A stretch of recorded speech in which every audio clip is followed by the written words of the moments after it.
हर लज़्हे मोमिन के निशान नैयान,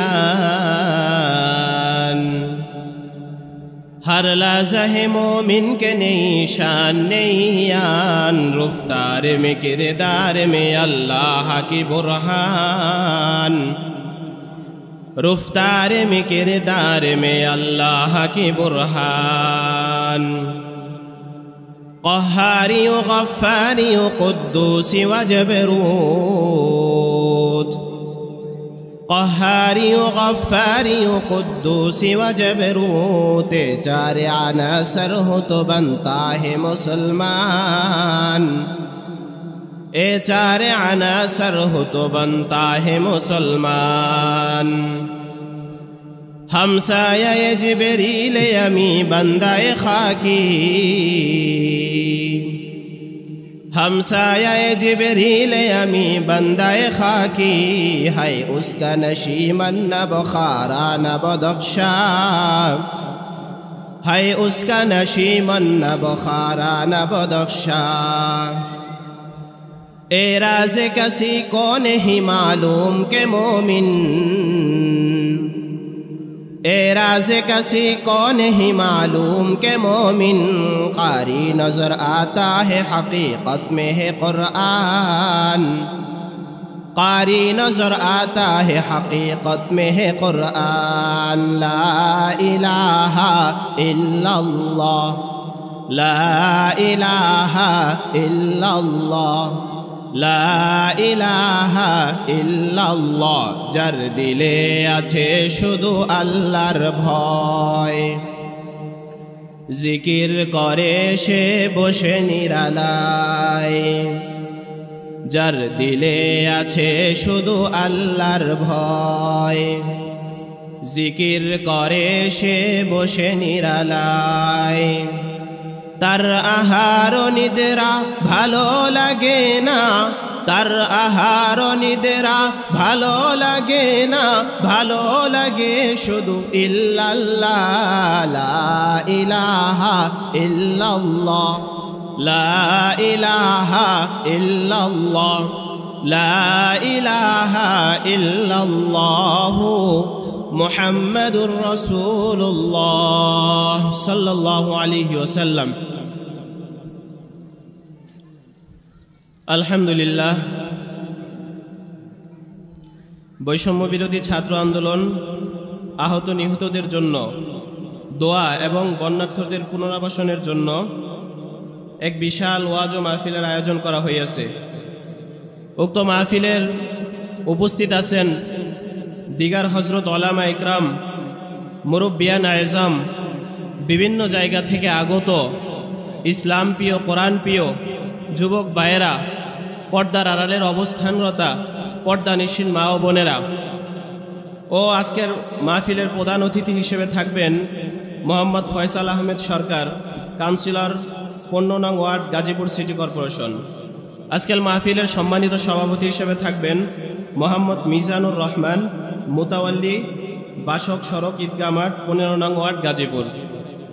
আল্লাহ রব্বুল আলামিনের দরবারে অসংখ্য অগণিত শুকরিয়া জ্ঞাপন করি, যিনি দয়া করে মায়া করে আল্লাহওয়ালাদের মজলিস পৃথিবীর সর্বশ্রেষ্ঠ স্থানে আসার বসার তৌফিক দান করেছেন।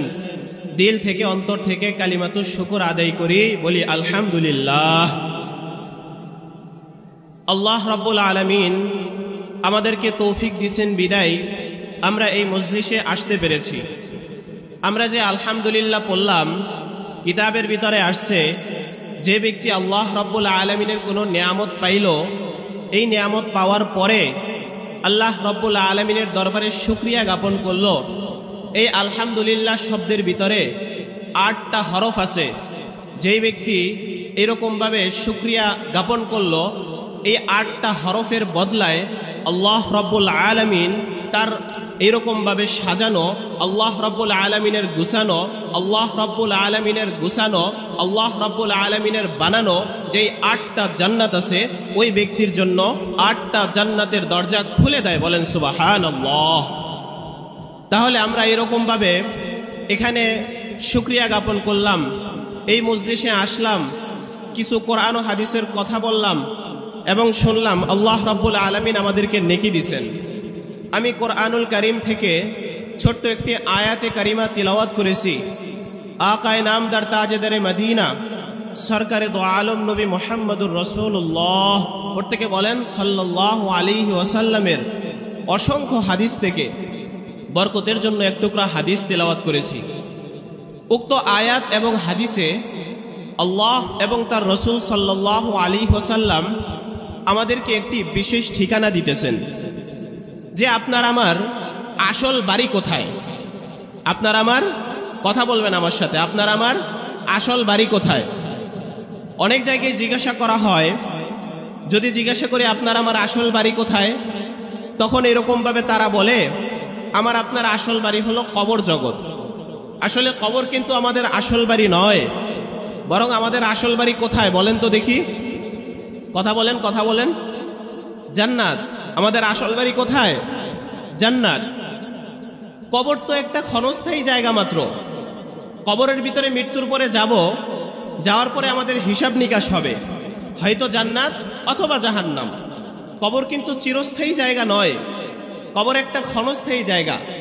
ওইখানে আমরা চিরকাল থাকবো না, বরং নির্দিষ্ট একটা সময় পর্যন্ত থাকবো, এরকমভাবে তারপরে হয়তো জান্নাত অথবা জাহান্নাম হিসাব নিকাশ হওয়ার পরে।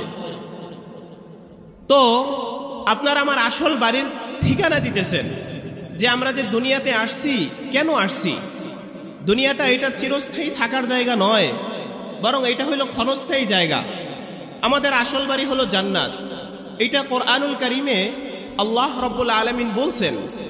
এটা আমার কথা না, বরং আমাদেরকে বলছেন কোরআনুল কারীমে আল্লাহ রাব্বুল আলামিন ঘোষণা দিয়ে দিয়েছেন। আল্লাহ রাব্বুল আলামিন কোরআনের ভিতরে বলতেছেন ওয়াতিলকাল জান্নাতুল্লাতী উরিসতুমুহা ওয়াতিলকাল জান্নাতুল্লাতী উরিসতুমুহা বিমা কুনতুম তা'মালুন।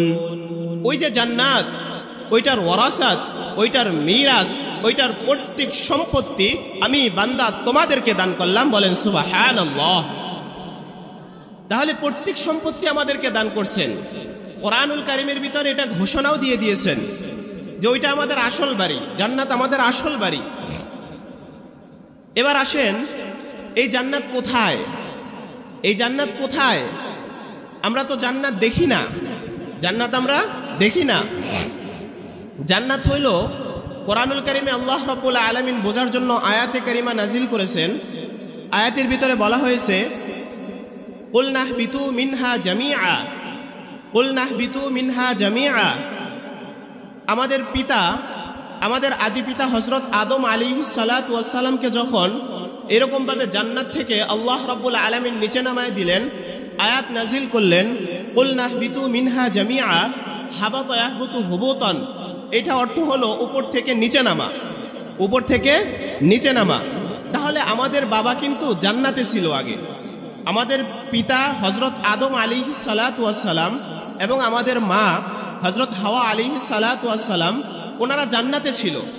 ওনাদেরকে যখন একটা ফল খাওয়ার কারণে নিচে নামায় দিছে, আয়াত কারিমার ভিতরে বলছেন কুল নাহবিতু মিনহা জামিআ। এটা দ্বারা বোঝা যায় জান্নাত হইল সেই উপরে। জান্নাত কোথায়? সেই উপরে, অনেক উপরে, অনেক উপরে। কত উপরে সেটা আমরা জানি না। এইরকমভাবে আমরা যে একটা আসমান দেখি, বড় যে একটা আসমান দেখি, এই আসমানটা কতটুকু দূরত্বে সেইটাই তো আমরা বলতে পারি না। অথবা এই যে সূর্য দেখি, এই দুনিয়া থেকে 13 লক্ষ গুণ হইল বড় এই সূর্যটা, 13 লক্ষ গুণ বড় এই সূর্যটা। এই সূর্যটা কত দূরত্বে আছে সেইটার খবরই তো আমরা জানি না। তাহলে আসমান তো আরো দূরের কথা। বৈজ্ঞান পর্যন্ত এরকমভাবে হার মানছে, বৈজ্ঞান থাইমা গেছে, বলছে যে আসমান কত দূরত্বে আছে সেটা আমরা বলতে পারবো না। আসমান কত দূরত্বে আছে সেটা আমরা বলতে পারবো না, এখনো পর্যন্ত ওই পর্যন্ত পৌঁছাই নাই বৈজ্ঞান। এবং এই যে সূর্য, আসমান বাদ দিলাম, সূর্য যে একটা দেখতেছি, এই সূর্যটা কতটুক দূরত্বে সেটাও তো আমরা বলতে পারি না। মোট কথা অনেক দূরত্বে, অনেক দূরত্বে। কিন্তু আমাদের এরকমভাবে এটা মানতে হবে, আমাদের জান্নাত বিশ্বাস করতে হবে। জান্নাত আমরা দেখি না, জান্নাত আমরা শুনি নাই, শুনছি রাসূল সাল্লাল্লাহু আলাইহি ওয়াসাল্লাম আমাদেরকে বলেছেন, হাদিসের ভিতরে বলেছেন জান্নাত আছে, জান্নাত আছে। তাহলে এই জান্নাত আমরা বিশ্বাস করব, জান্নাত আছে। কিন্তু বাংলাদেশের ভিতরে এমন এমন মানুষ আছে যারা এরকমভাবে, তাদের থিওরি হলো আমরা যা দেখি তা বিশ্বাস করি, যা দেখি না তা বিশ্বাস করি না। এইরকম কিছু থিওরি আছে, এইরকম কিছু মানুষ আছে যারা এরকমভাবে এই মিথ্যা থিওরি দিয়ে এই সরলমনা মানুষদেরকে বিভ্রান্ত করতে চায়। আমি স্পষ্ট ভাষায় বলে দিতে চাই, এইরকমভাবে এই দিন নাজিল হয়েছেন রাসূল সাল্লাল্লাহু আলাইহি ওয়াসাল্লামের উপরে, এই দিন প্রচার প্রসার করেছেন সাহাবা ইকরাম, এই দিন লিপিবদ্ধ করেছেন ইমামে আজম আবু হানিফা, এই দিনের পাহারাদারি আল্লাহর রাসূল সাল্লাল্লাহু আলাইহি ওয়াসাল্লাম আমাদেরকে দিয়ে গিয়েছেন, ওলামাদেরকে দিয়ে গিয়েছেন। যদি এই দিন নিয়ে কেউ সিনি মেনে খেলে, তাহলে বাংলাদেশ যদি চুপ থাকে, চুপ থাকতে পারে, কিন্তু ওলামা ইকরাম, তৌহিদি জনতা, ইসলাম প্রিয় ধর্মপ্রিয় মুসলমানরা কোনোদিন চুপ থাকতে পারে না। কথা বলেন ঠিক কিনা? এরকম ভাবে শুধু তাই নয়, শুধু তাই নয়, বাংলাদেশ এমন একটা পরিস্থিতির ভিতরে ছিল, আমি প্রায় উদাহরণ দিয়ে বলি, আপনারা একটা উদাহরণ বুঝবেন। একটা দমদমে এরকম ভাবে একটা গাছের ভিতরে একটা বুতুম পেঁচা আসছে, একটা গাছের ভিতরে একটা বুতুম পেঁচা আসছে। রাজা সাহেব যাওয়ার সময় দেখতেছে যে একটা গাছের ভিতরে একটা বুতুম পেঁচা। ওই বুতুম পেঁচা দেখা রাজা সাহেব বলতেছে কি যে, হায়রে, এই যে বুতুম পেঁচাটা, একটা পেঁচাই তো এরকম ভাবে একটা গাছ নষ্ট করার জন্য যথেষ্ট হইতে পারে, একটা বুতুম পেঁচাই একটা গাছ নষ্ট হওয়ার জন্য যথেষ্ট হইতে পারে। আচ্ছা ঠিক আছে, আজকে এখান থেকে চলে যাই, সফরে চলে যাই, আসার পথে যখন বাড়িতে আবার ফিরবো তখন এরকম ভাবে এই বুতুম পেঁচাটাকে দূর করে দিব। কিন্তু রাজা সাহেব আইসা দেখতেছে এই গাছের ভিতরে আর একটা বুতুম পেঁচা নাই, বরং ওই গাছের ভিতরে হাজার হাজার হাজার হাজার বুতুম পেঁচা এরকম ভাবে বসে গিয়েছে। বাংলাদেশ এমন একটা পরিস্থিতি ছিল যেইখানে একজন দুর্নীতিবাজি যথেষ্ট ছিল। প্রথমে তো একটা এলাকার ভিতরে দুর্নীতি হয়েছে, তারপরে একটা থানার ভিতরে, তারপরে পুরো দেশের ভিতরে দুর্নীতি হয়ে গিয়েছে। আলহামদুলিল্লাহ, ছাত্র সমাজ এইরকম ভাবে এই দুর্নীতি থেকে মানুষকে উদ্ধার করেছে। সামনেও বলে দিতে চাই, যদি কেউ এরকম ভাবে চিন্তা করে, দুর্নীতি করার চিন্তা করে, এইরকম ভাবে ছাত্র সমাজ আছে, থাকবে, তারা এইরকম ভাবে এই দুর্নীতির বিরুদ্ধে রুখে দাঁড়াবে। কথা বলেন ঠিক কিনা? এইরকম ভাবে এর জন্য জান্নাত বিশ্বাস করে না, জাহান্নাম বিশ্বাস করে না, এগুলো নাস্তিক মার্কা কথা, এগুলো হতে পারে না। জান্নাত আমাদের বিশ্বাস করতে হবে কিনা বলেন? জান্নাত আমাদের বিশ্বাস করতে হবে। আল্লাহ রাব্বুল আলামিন কোরআনের ভিতরে বলে দিয়েছেন জান্নাত আছে, এর জন্য আমরা জান্নাত বিশ্বাস করব। তো জান্নাত কোথায় আছে? কথা বলেন, জান্নাত কোথায় আছে? উপরে। কথা বলেন আমার সাথে, জান্নাত কোথায় আছে? উপরে আছে। কতটুকু উপরে এটা আমরা জানি না, কতটুকু উপরে সেটা আমরা বলতে পারি না। এবার আসেন, এই জান্নাত উপরে আছে সেটা আমরা এরকমভাবে সরলমনা মানুষ একা একা বুঝবো না, একা একা বুঝবো না। আমাদেরকে আলেম ওলামাদের সাথে সম্পর্ক রাখতে হবে, আলেম ওলামাদের সাথে সম্পর্ক রাখতে হবে। অন্যথায় আপনাকে এমনভাবে বোঝাবে, দেখতে দেখা যাবে এটা অনেক ভালো জিনিস, কিন্তু আসলে এটার ভিতরে খারাপ লুকায়িত আছে, আপনি টেরও পাবেন না। উদাহরণ দিলে আপনি বুঝবেন। এক লোক দেয়ালের পাশ দিয়ে হাইটা যাইতেছে, কথা খেয়াল করেন, এক লোক দেয়ালের পাশ দিয়ে হাইটা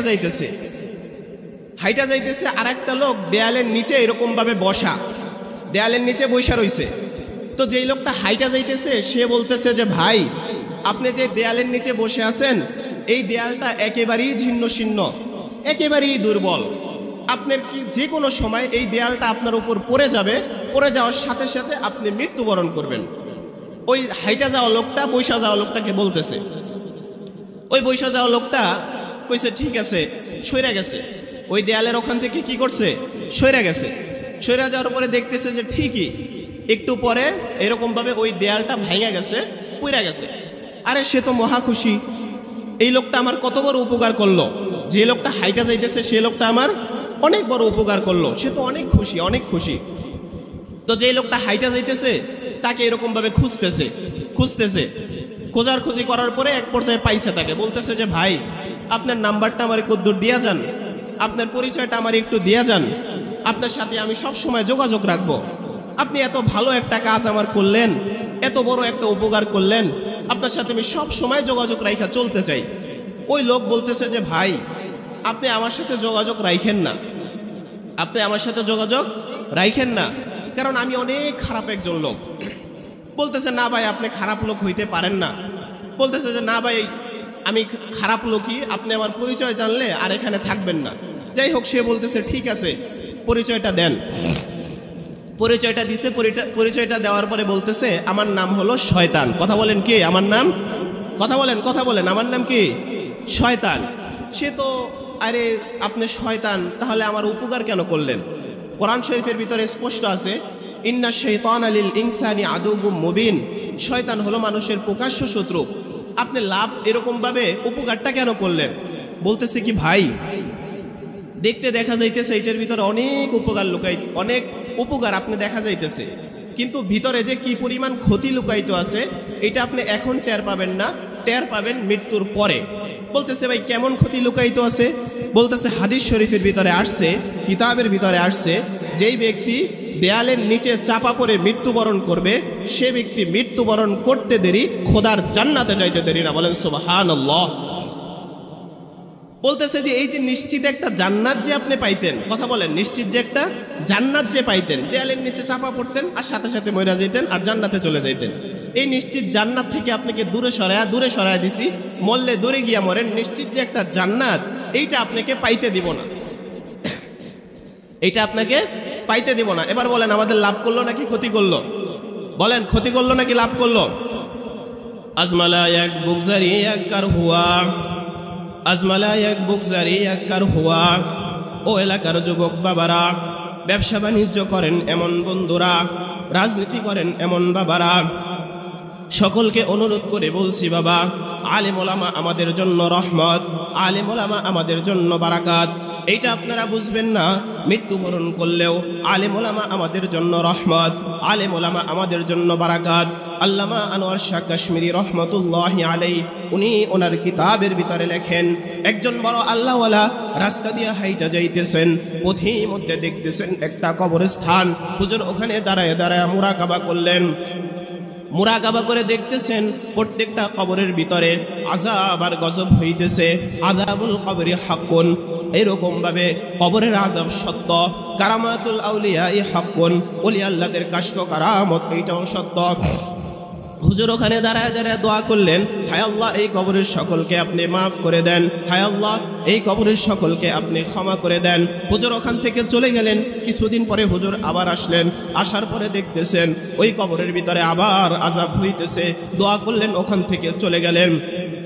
একে একে 3 বার হুজুর আসা যাওয়া করলেন। চতুর্থবার যখন হুজুর আসছে, আসার পরে দেখতেছেন কোনো কবরের ভিতরে আর আযাব নাই, প্রত্যেকটা মাইয়িত একেবারে শান্তি এবং সুখের ভিতরে আছে। হুজুর ডাক দিয়া বলতেছেন, এলাকার লোকদেরকে ডাক দিয়া বলতেছেন, কি এমন আমল করেছেন, কি এমন আমল করেছেন যে আমলের কারণে আল্লাহ রাব্বুল আলামিন এই কবরের ভিতরে যত মাইয়িত ছিল সকলকে আল্লাহ তাআলা মাফ করে দিয়েছেন। বলে হুজুর ওই রকম কোনো আমল আমরা করি নাই, ওই রকম কোনো আমল আমাদের জানা নাই, শুধু এতটুকু আমরা জানি কিছুদিন আগে এই এলাকার ভিতরে একজন হাফেজে কোরআন ছিল, একজন বড় আলেম ছিল, উনি মৃত্যুবরণ করেছে। মৃত্যুবরণ করার পরে আমরা সকলে সিদ্ধান্ত করে এই সিদ্ধান্তে উপনীত হয়েছি যে এই আলেমকে আমরা এই কবরের ভিতরে দাফন দিব। এতটুকু শুধু আমাদের আমল, আর কোনো আমল আমাদের জানা নাই। হুজুর ডাক দিয়া বলতেছেন, আপনারা সুসংবাদ গ্রহণ করেন, সুসংবাদ গ্রহণ করেন। আল্লাহ রাব্বুল আলামিন এই আলেমের উসিলা করে এই কবরের ভিতরে যত মাইয়িত ছিল সকল মাইয়িতকে আল্লাহ রাব্বুল আলামিন মাফ করে দিয়েছেন। বলেন সুবহানাল্লাহ।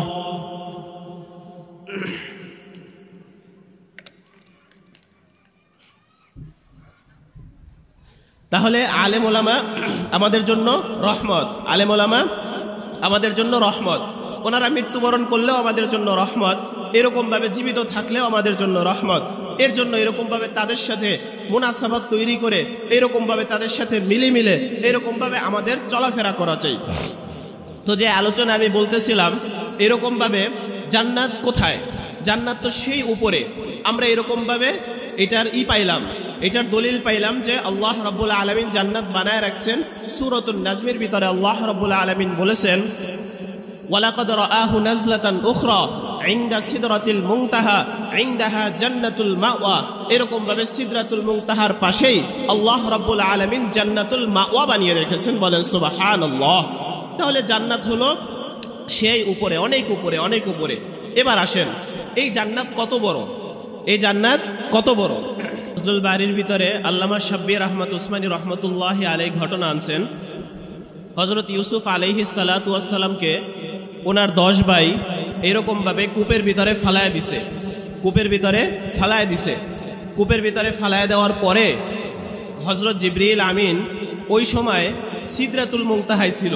সিদরাতুল মুনতাহা হলো 7 আসমানের উপরে একটা জায়গার নাম। 7 আসমানের উপরে একটা জায়গার নাম হলো সিদরাতুল মুনতাহা। ওই সিদরাতুল মুনতাহার ভিতরে হযরত জিবরিল ফেরেশতা এরকমভাবে ছিল।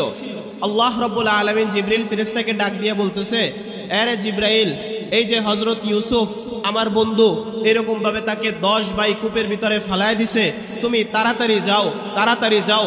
ওই হযরত ইউসুফের এরকমভাবে পায়ের পাতা যেন এরকমভাবে পানিতে না লাগে, এর আগেই তুমি এরকমভাবে ওই ইউসুফ আলাইহিস সালাতু ওয়াস সালামকে উঠায় নিয়ে আসো। এটা বলছে হযরত জিবরিল আমিনকে।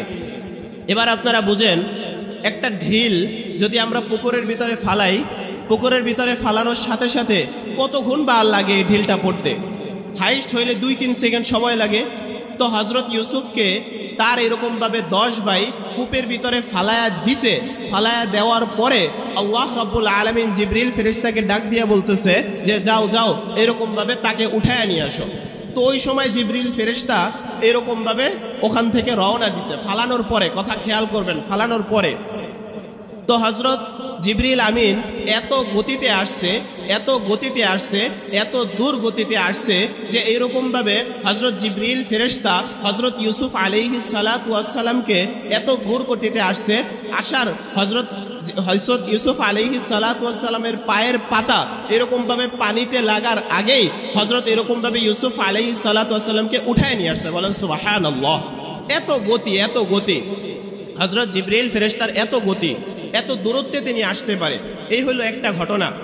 আর একটা ঘটনা হইল এরকমভাবে হযরত মুহাম্মদুর রাসূলুল্লাহ সাল্লাল্লাহু আলাইহি ওয়াসাল্লাম, মুহাম্মদুর রাসূলুল্লাহ সাল্লাল্লাহু আলাইহি ওয়াসাল্লাম একদিন জিবরিল ফেরেশতাকে ডাক দিয়ে বলতেছে, তোমার আসল আকৃতি তো আমি কখনোই দেখি নাই, তোমার আসল আকৃতিটা আমি একদিন দেখতে চাই। হযরত জিবরিল ফেরেশতা বলতেছে যে হুজুর, আপনি আমার আসল আকৃতি এই দুনিয়াতে দেখতে পারবেন না, তারপরও আপনি যখন বলছেন আচ্ছা ঠিক আছে, আপনি উপরের দিকে তাকান, আসমানের দিকে তাকান। হযরত জিবরিল ফেরেশতা আসমানের দিকে রাসূলকে তাকাইতে বললেন।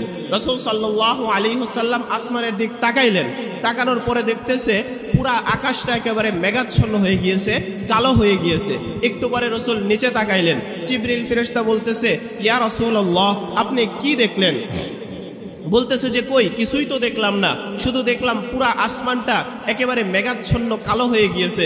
বলতেছে রসুল, আমার একটা ডানা মাত্র আমি এই দুনিয়ার ভিতরে মেলা দিছি, এই রকম 600 ডানা আল্লাহ রাব্বুল আলামিন আমাকে দান করেছেন, যা এই দুনিয়াতে এরকম ভাবে মেলা আমার পক্ষে সম্ভব না। বলেন সুবহানাল্লাহ। এত বড় হযরত জিবরিল ফেরেশতা। তো গতি বললাম, হযরত ইউসুফ আলাইহিস সালাতু ওয়াস সালামকে উঠায় নিয়ে আসছে। আর তার বড়ত্ব, তার আকার, এটা তো বললামই যে এত আকার, এত বড় যে এই দুনিয়াতে এরকমভাবে তার পাখাগুলো মেলা সম্ভব না। এবার আসেন, হযরত মাওলানা আশরাফ আলী থানভী রহমতুল্লাহি আলাইহি আল ইবকা নামক কিতাবের ভিতরে ঘটনা আনছেন। আল্লাহর কাছে জিবরিল আমিন বলতেছে, আল্লাহ, আপনি তো এরকমভাবে মানুষ এবং জিনের জন্যই শুধু জান্নাত বানাইছেন, ফেরেশতাদের জন্য তো বানান নাই। হ্যাঁ আল্লাহ, আমি চাই এরকমভাবে আমি জান্নাতটা একবার ঘুইরা দেখতে। আল্লাহ রাব্বুল আলামিন বলতেছে যে জিবরিল, পারবা না, অনেক বড়। তো জিবরিল বলতেছে, আল্লাহ আপনি যদি অনুমতি দিতেন তাহলে আমি ঘুরতাম একবার। আচ্ছা ঠিক আছে, যাও। ওই জিবরিল ফেরেশতা, কথা বুঝবেন, ওই জিবরিল ফেরেশতা ওই আকৃতি একেবারে 600 যে ডানা ছিল, 600 ডানা একেবারে মেলা দিয়া, এমনকি ওই যে সিদরাতুল মুনতাহা থেকে হযরত ইউসুফ আলাইহিস সালাতু ওয়াস সালামকে উঠাইছেন, ওই গতিতে তিনি চলতেছেন। কিতাবের ভিতরে লেখে, কোন রেওয়ায়াতের ভিতরে আসছে 70 বছর পর্যন্ত চলছেন, কোন রেওয়ায়াতের ভিতরে আছে 70,000 বছর পর্যন্ত চলছেন। চলার পরে জিবরিল আমিন আল্লাহর কাছে বলতেছে, হায় আল্লাহ, আর কত কতটুকু বাকি আছে, জান্নাত আর কতটুকু বাকি আছে। আল্লাহ বলতেছে কয়টা পিলার অতিক্রম করছো? বলতেছে আল্লাহ মাত্র 2টা পিলারের কাছাকাছি আসছি, আর বেশি যাইতে পারি নাই। আল্লাহ রাব্বুল আলামিন বলতেছে জিবরিল এই রকম অসংখ্য অসংখ্য অগণিত পিলার আমি আল্লাহ রাব্বুল আলামিন জান্নাতের ভিতরে বানায় রাখছি। বলেন সুবহানাল্লাহ। এত বড় জান্নাত, তাহলে বুঝে আসছে জান্নাত কত বড়, কত বড় বুঝে আসছে। জান্নাত অনেক বড়, যা কল্পনা করা যাবে না। কিন্তু আমাদের বিশ্বাস রাখতে হবে কিনা, এই বিশ্বাস রাখতে হবে কিনা বলেন। আল্লাহ রাব্বুল আলামিন বলছেন, কোরআনের ভিতরে বলছেন ওয়ামান আসদাকু মিনাল্লাহি কিলা, আল্লাহ রাব্বুল আলামিনের থেকে সত্যবাদী এই পৃথিবীর ভিতরে আর কে বা আছে, এটা আমাদের বিশ্বাস রাখতে হবে। এবার আসেন কথা সংক্ষেপ। আল্লাহ রাব্বুল আলামিন আমাদেরকে এরকমভাবে জান্নাতের পরিচয় দিয়েছেন, জান্নাত কত বড় এইটাও আমাদেরকে দেখায় দিয়েছেন। এবার আসেন এই জান্নাতে আমরা যাব কি করে, এই জান্নাতে আমরা যাব কি করে। রবিউল আউয়াল মাস চলতেছে, জান্নাত যেমন বিশ্বাস করে না ঠিক তেমনি ভাবে এইরকম ভাবে শুধু জান্নাত না, দেশটা এমন একটা পরিস্থিতির ভিতরে ছিল, আপনার আমার কলিজার টুকরা হযরত মুহাম্মদুর রাসূলুল্লাহ সাল্লাল্লাহু আলাইহি ওয়াসাল্লাম, যার চরিত্রের ভিতরে কোনো দাগ নাই, তাকে নিয়ে পর্যন্ত কটূক্তি করত। রাসূল সাল্লাল্লাহু আলাইহি ওয়াসাল্লামের মিলাদ সম্পর্কে এই মাস চলতেছে রবিউল আউয়াল মাস। আপনি কোরআনুল কারীমকে এরকম ভাবে এক একটা করে জিজ্ঞাসা যদি করেন যে কোরআন অর্থাৎ রাসূল সাল্লাল্লাহু আলাইহি ওয়াসাল্লামের জীবনীটা হলো পুরা 30 পারা কোরআন, এমন একজন মানুষের নামেও তারা এরকম ভাবে বাজে কথা যুগে যুগে যুগে যুগে বলছে। আপনি কোরআনকে যদি জিজ্ঞাসা করেন এই কোরআন এইরকম ভাবে আল্লাহ রাসূল সাল্লাল্লাহু আলাইহি ওয়াসাল্লামকে বানানো হয়েছে সবার আগে, প্রেরণ করা হয়েছে সবার পরে, তুমি কি কিছু বলতে পারবা তাকে প্রেরণের আগে তার নাম কি ছিল? কোরআন বলবেন মুবাশশিরাম বিরাসূলি ইয়াতি মিন বাদ ইসমুহু আহমদ। আচ্ছা ঠিক আছে, তাকে প্রেরণের পরে তার নাম কি ছিল এই সম্পর্কে তোমার কোরআন কিছু জানা আছে? কোরআন বলবেন মুহাম্মাদুর রাসূলুল্লাহ। আচ্ছা ঠিক আছে, তার সিনা সম্পর্কে কিছু বলো দেখি। কোরআন বলবেন আলাম নাশরাহ লাকা সাদরাক। আচ্ছা ঠিক আছে, তার চেহারা সম্পর্কে কিছু বলো দেখি। কোরআন বলবেন ওয়াদ-দুহা ওয়াল-লাইলি ইযা সাজা। আচ্ছা ঠিক আছে, তার স্ত্রী সম্পর্কে কিছু বলো দেখি। কোরআন বলবেন ইয়া আইয়ুহান নাবিয়্যু কুল্লি আজওয়াজিকা। এইরকম ভাবে মোট কথা কোরআন সত্য, রাসূল সাল্লাল্লাহু আলাইহি ওয়াসাল্লাম সত্য, কিন্তু পৃথিবীর ভিতরে এই বাংলাদেশের ভিতরে এমন একটা পরিস্থিতি ছিল রাসূল সাল্লাল্লাহু আলাইহি ওয়াসাল্লামকে নিয়েও তারা এরকম ভাবে কটূক্তি করত। শুধু এই যুগেও নয়, বরং পূর্বের যুগেও ওলীদ ইবনে মুগীরা আল্লাহর রাসূল সাল্লাল্লাহু আলাইহি ওয়াসাল্লামকে নিয়ে কটূক্তি করত। আল্লাহ রাব্বুল আলামিন আয়াত নাযিল করছেন, হে মুহাম্মদ আপনি কষ্ট পাবেন না, ওয়া ইন্নাকা লাআলা খুলুকিন আযীম, আপনি হলেন উত্তম চরিত্রের অধিকারী। ওলীদ ইবনে মুগীরা তো জারস সন্তান, কষ্ট পাবেন না। ওলীদ ইবনে মুগীরা তার মাকে যায় বলতেছে, মা আমি নাকি জারস সন্তান। বলতেছে এই কথা কে বলেছে? বলে মুহাম্মদ কোরআন পড়ে বলেছে। বলে একদম সত্য কথা, স্পষ্ট কথা বলেছে, তোমার বাবার ঠিক নাই, জন্মের ঠিক নাই। বর্তমান যুগেও আল্লাহর রাসূল সাল্লাল্লাহু আলাইহি ওয়াসাল্লামকে নিয়ে যারা কটূক্তি করবে তাদেরও জন্মের ঠিক নাই, তাদেরও জন্মের ঠিক নাই। কথা বলেন ঠিক কিনা? আল্লাহ রাসূল সাল্লাল্লাহু আলাইহি ওয়াসাল্লামকে নিয়ে কটূক্তি করা যাবে না, যার সার্টিফিকেট কোরআনের ভিতরে আল্লাহ রাব্বুল আলামিন দিয়েছেন ওয়া ইন্নাকা লাআলা খুলুকিন আযীম।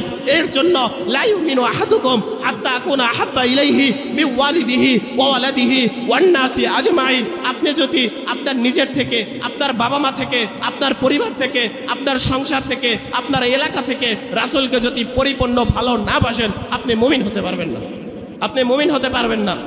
এর জন্য রাসূল সাল্লাল্লাহু আলাইহি ওয়াসাল্লামকে এরকম ভাবে সর্বোচ্চ ভালোবাসতে হবে। সিরাতের মাস চলতেছে, মিলাদ, রাসূল সাল্লাল্লাহু আলাইহি ওয়াসাল্লাম এই মাসেই জন্ম হয়েছেন, এই মাসে রাসূল সাল্লাল্লাহু আলাইহি ওয়াসাল্লাম দুনিয়া থেকে এরকম ভাবে চলে গিয়েছেন। তো যেই কথা বলতেছিলাম যে আমরা জান্নাতে কিভাবে যাব, জান্নাতে কিভাবে যাব? জান্নাত তো সেই উপরে, এতক্ষণ পরিচয় দিলাম কোথায় জান্নাত, সেই উপরে, অনেক উপরে, অনেক উপরে। এখন লাভ দিয়ে তো আমরা সেই জান্নাতে যাইতে পারবো না, লাভ দিয়ে আমরা সেই জান্নাতে যাইতে পারবো না, বরং নির্ধারিত একটা সিস্টেম আছে, সেই সিস্টেম অনুযায়ী আমাদেরকে এরকমভাবে জান্নাতে যাইতে হবে। সেই সিস্টেমটা কি? উদাহরণ দিলে বুঝবেন। এরকমভাবে যদি একটা বাচ্চা পুকুরের ভিতরে পড়ে যায়, একটা বাচ্চা পুকুরের ভিতরে পড়ে গেছে, পড়ে যাওয়ার পরে আপনি যদি ওই বাচ্চাকে উঠানোর জন্য একটা রশি ফালান নিচে, একটা রশি যদি নিচে ফালান, ওই বাচ্চাটা যখন 5টা আঙ্গুল দিয়ে 5টা আঙ্গুল দিয়ে রশিটা মজবুতভাবে ধরবে, এক পর্যায়ে উপর থেকে যেই লোকটা রশি ফালাইছে সে টান দিবে, সে উপরে উঠে যাবে। কথা বলেন ঠিক কিনা? সে উপরে উঠে যাবে। এইরকমভাবে পৃথিবীর সকল মুফাসসিরগণ একমত, আল্লাহ রাব্বুল আলামিনও আমাদের জন্য একটা রশি ফালাইছেন দুনিয়াতে। সেই রশিটা কি? রশিটা হলো হাবলুল্লাহ আল কোরআন, হাবলুল্লাহি আল কোরআন। এখন থেকে ওয়াজ মুখস্থ করবেন, মুখস্থ করার সময় হাবলুল্লাহি আল কোরআন, আল্লাহ রাব্বুল আলামিনের রশি হলো কোরআন। এই কোরআনকে যদি আমরা 5টা আঙ্গুল দিয়ে মজবুতভাবে ধরতে পারি, এক পর্যায়ে আল্লাহ রাব্বুল আলামিন উপর থেকে টান দিবেন, আমরা খোদার জান্নাতে, কথা বলেন কথা বলেন, আমরা খোদার জান্নাতে চলে যাব। 1 নম্বর আঙ্গুলের পরিচয় আমি দিই। 1 নম্বর আঙ্গুলের পরিচয় হলো আল আকায়েদ। আমাদের আকীদা ঠিক রাখতে হবে। কি ঠিক রাখতে হবে? আকীদা ঠিক রাখতে হবে। আমাদের ঈমান ঠিক রাখতে হবে। ঈমান কি? ঈমান হলো 6 জিনিসের সমষ্টির নাম। আমানতু বিল্লাহ ওয়া মালাইকাতিহি ওয়া কুতুবিহি ওয়া রাসূলিহি ওয়াল ইয়াউমিল আখির ওয়াল কদরি খাইরিহি ওয়া শাররিহি মিনাল্লাহি তাআলা ওয়াল বা'সি বাদাল মাউত। ঈমান হলো 6 জিনিসের সমষ্টির নাম। আমাদের পরিপূর্ণভাবে ঈমান আনতে হবে। কি রকম ঈমান আনতে হবে বাবা? ওই রকম আবু জাহেল, আবু লাহাব, উতবা, শাইবা তারাও কিন্তু আল্লাহ রাব্বুল আলামিনের উপরে ঈমান আনত, আল্লাহ রাব্বুল আলামিনকে বিশ্বাস করত। কিন্তু সকলেই আমরা জানি আবু জাহেল, আবু লাহাব, উতবা, শাইবা তারা কিন্তু এরকমভাবে জাহান্নামী। সকলে আমরা এই কথাটা জানি, কিন্তু এইরকমভাবে তারা আল্লাহ রাব্বুল আলামিনকে স্রষ্টা বলে বিশ্বাস করত। বলবেন যে হুজুর দলিল কোথায়? কোরআনের ভিতরে আল্লাহ রাব্বুল আলামিন বলতেছেন, ওয়ালা ইন সাআলতাহুম মান খালাকাস সামাওয়াতি ওয়াল আরদা লা ইয়াকুলুন্নাল্লাহ। আপনি যদি মক্কার কাফের এবং মুশরিকদেরকে জিজ্ঞাসা করেন, এরে মক্কার কাফের এবং মুশরিকরা বলো তো আসমান এবং জমিন কে সৃষ্টি করেছে? ওই মক্কার কাফের এবং মুশরিকরা বলবে লা ইয়াকুলুন্নাল্লাহ, লা ইয়াকুলুন্নাল্লাহ। অবশ্যই অবশ্যই এই আসমান এবং জমিন আল্লাহ রাব্বুল আলামিন সৃষ্টি করেছেন।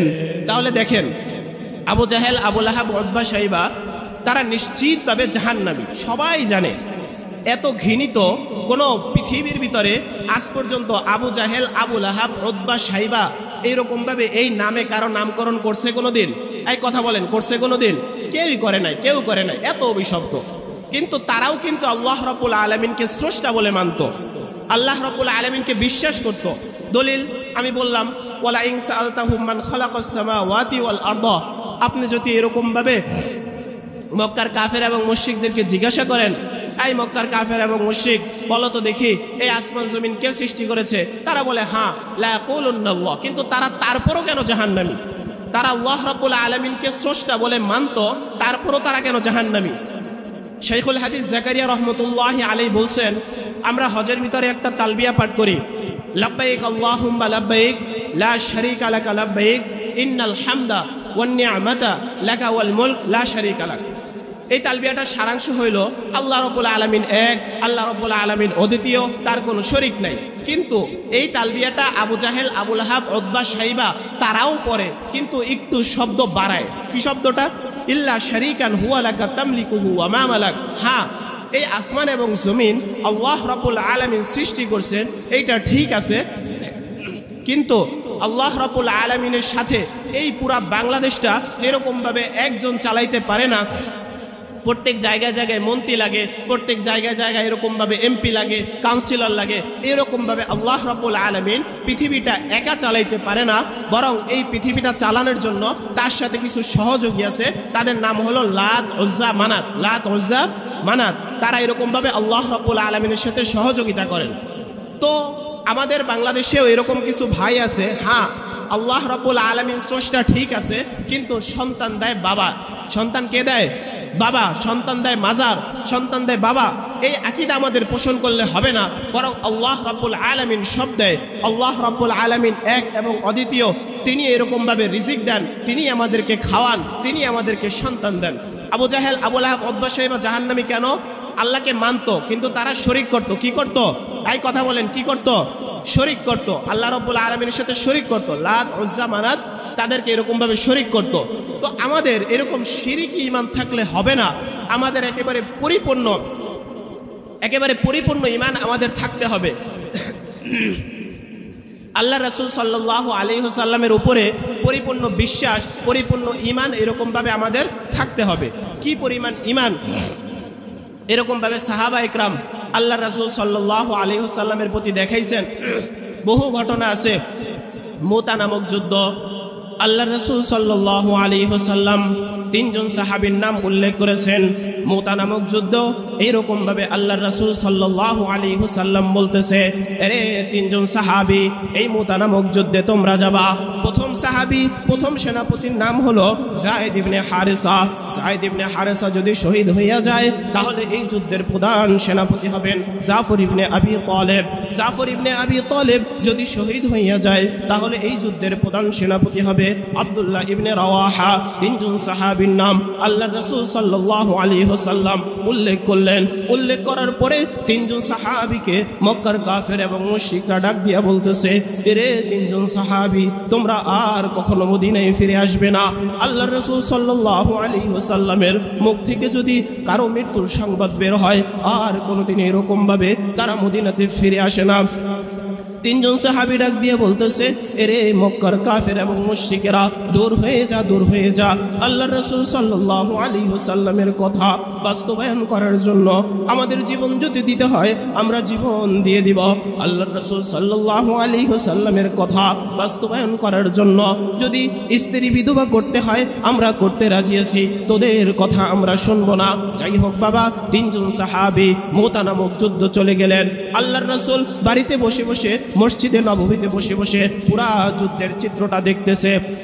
আল্লাহ রাব্বুল আলামিন তার চোখের সামনে এইরকম ভাবে ভাষায় দিয়েছেন। আল্লাহর রাসূল দেখতেছে যুদ্ধের এই তলোয়ার নিয়ে এইরকম ভাবে যুদ্ধ চালাইতেছে যায়েদ ইবনে হারেসা। যায়েদ ইবনে হারেসা এক পর্যায়ে শহীদ হয়ে গেল। আল্লাহর রাসূল সাল্লাল্লাহু আলাইহি ওয়াসাল্লাম ইন্নানিল্লাহ পড়লেন। ইন্নানিল্লাহ পড়ার পরে সকল সাহাবীরা ইন্নানিল্লাহ পড়লেন, কান্নাকাটি করলেন। আল্লাহর রাসূল সাল্লাল্লাহু আলাইহি ওয়াসাল্লাম পরবর্তীতে দেখতেছেন এই যুদ্ধের তলোয়ার নিয়ে তার চাচাতো ভাই জাফর ইবনে আবি তালেব সামনে হাঁটতেছে। এরে ভাই, জাফর ইবনে আবি তালেব যখন সামনে হাঁটতেছেন জাফর ইবনে আবি তালেবের ডান হাতটা পিছন থেকে একজন কাফের আইসা এমন জোরে একটা কোপ দিছে, জাফর ইবনে আবি তালেবের ডান হাতটা এরকম ভাবে পড়ে গিয়েছে।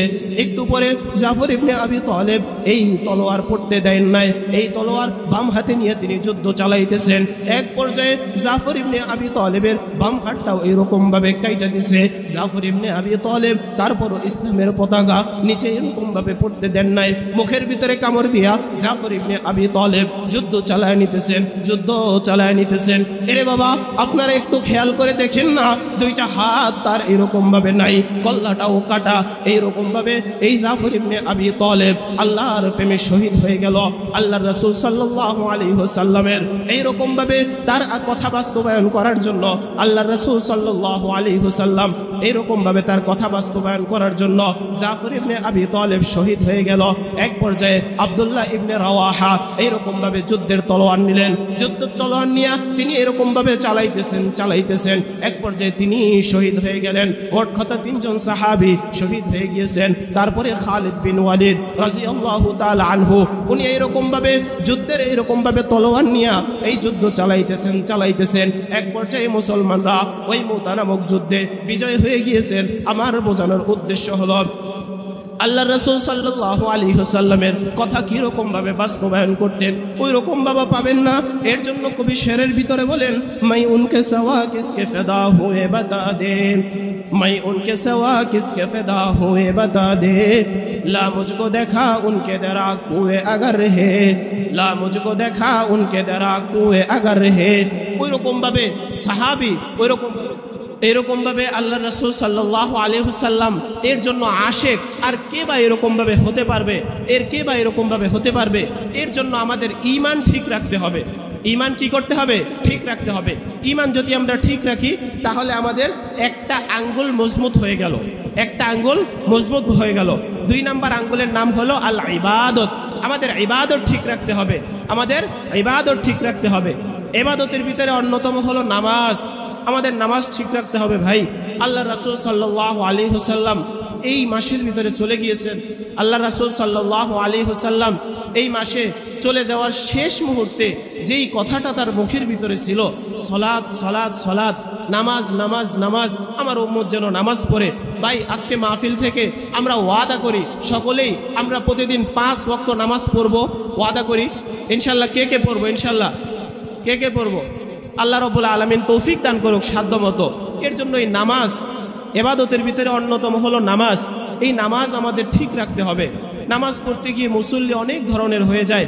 এর জন্য আমাদের পরিপূর্ণ একেবারে আমরা যেন আল্লাহ রাব্বুল আলামিনকে দেখতেছি এমনভাবে নামাজ পড়ব, যেমন আল্লাহ আমার সামনে আছে, আল্লাহ আমার সামনে আছে, আল্লাহ আমার সামনে আছে। এই সামনে থাকা অবস্থায় যেরকমভাবে নামাজ হয় ঠিক এইরকমভাবে যেন আমরা নামাজ পড়ি। অথবা আমরা যদি আল্লাহকে নাও দেখি, আল্লাহ আমাদেরকে দেখতেছেন, এই রকম মনে করে যদি আমরা নামাজ পড়ি, আমাদের নামাজ অনেক সুন্দর হয়ে যাবে, আমরা নামাজ পড়তে পারবো। এর জন্য ইবাদতের ভিতরে অন্যতম হলো কি? নামাজ। আমাদের নামাজকে ঠিক রাখতে হবে।